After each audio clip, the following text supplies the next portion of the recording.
NordicTrack treadmill. To show this is how treadmills are packaged. It really doesn't matter what brand you get, model, they all pretty much look the same, and the assembly of all treadmills are pretty much the same. Very slight differences between different makes and models and things like that. So here we go, it's all unboxed. I normally keep this part in the box along with the covers until I'm ready for them. So this is what you get, and these are the assembly parts here and what's in the box, the console. And first step, feeding the wire through the upright, that's so you can connect it to the console. Next, you want to ground it here. Sometimes in most of them there's a screw all here already. You just remove that screw. It's a throwaway screw is what I call them. It's just for doing the packaging and the shipping that they put screws in that hole. So on some of these treadmills there's screws that will be left over because they're screws you're taking out and put in the screws that's in the hardware package. Then you connect the base.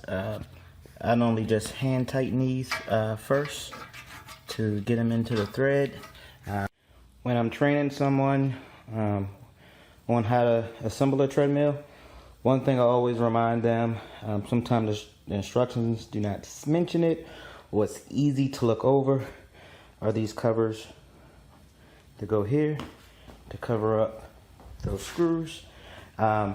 If you forget to do this part and end up getting half the machine, the treadmill, put together, you have to take a lot of parts apart to put these on. So what I normally always tell my guys is after they do that, do this part, check the box to make sure they have these covers, and make sure they get those on first before moving any further.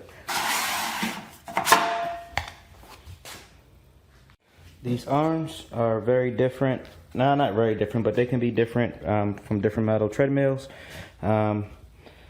Sometimes you put them on down, and the way you put them on can be different. But these two screws, you want to, like I said, put them in with your fingers, just for hand tighten it first. And these two screws here will come out, and they will be throwaway screws because there's screws in the package that will replace these. So these are some of those throwaway screws that I was talking about. I'm going to remove 2 screws, 3 screws in here normally, 2. And I'm going to take this off. This is going to go here, and it's going to screw in here and here with 2 new screws. That's the place where those throwaway screws were. There you go. Let's now connect it. And I always tell my guys when I'm training, if you're using power tools, when you're putting these 2 screws in, do not go crazy with it and over tighten. This will crack and break. So you don't want to go crazy with it if you're using power tools to tighten these screws up. Now we're going to add the trays to the console. And again, do not over tighten these screws. Take your time. You don't have to go crazy with it. If you over tighten them, you could break the plastic or damage the plastic. So the trays are in. So now I'm going to connect this to here. Then I'll be able to attach the screws back here, attach here, here, hook this cable up here to here. And last thing I'll be doing will be connecting this hydraulic to the bottom, and done. Okay, I'm all done, but the customer's still not home yet. So this is an NordicTrack T6.5S. Like I said, the customer's not home yet. That is another example of why this service is needed and how the services can help you out. Customers still coming home from work, and they come home to an assembled treadmill. You don't have to worry about assembling a treadmill. They can come home and work out if they want instead of assembling it. So you got your hydraulic here. Just want to push up a little bit. Foot here. Let it come down to about that part, and you can remove your foot. And nice smooth drop.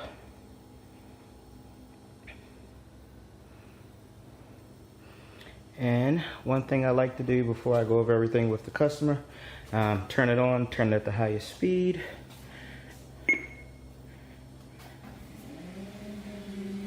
So we look good there. And the reason why I say turn it on to the highest speed, that's what I find is when you get the most movement in the belt. Just to see if you need to adjust the belt, and you really can't see it, but there's a hole here. There's one on this side to adjust the roller here if you need to for the belt. So I'm going to turn it up to the highest speed to see if we get any rubbing.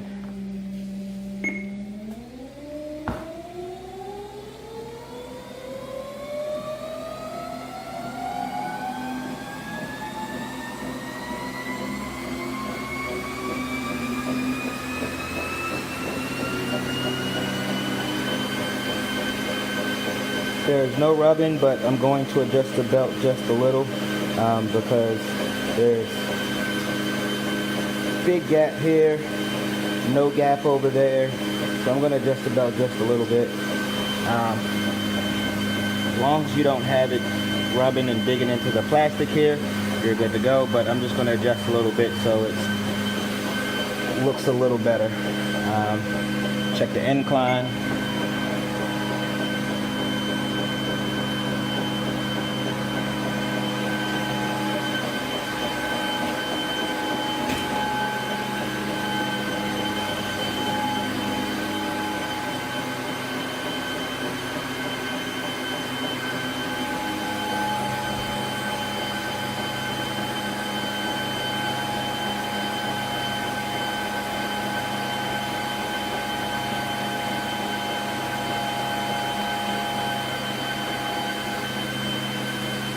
And the last thing I like to check is the safety switch.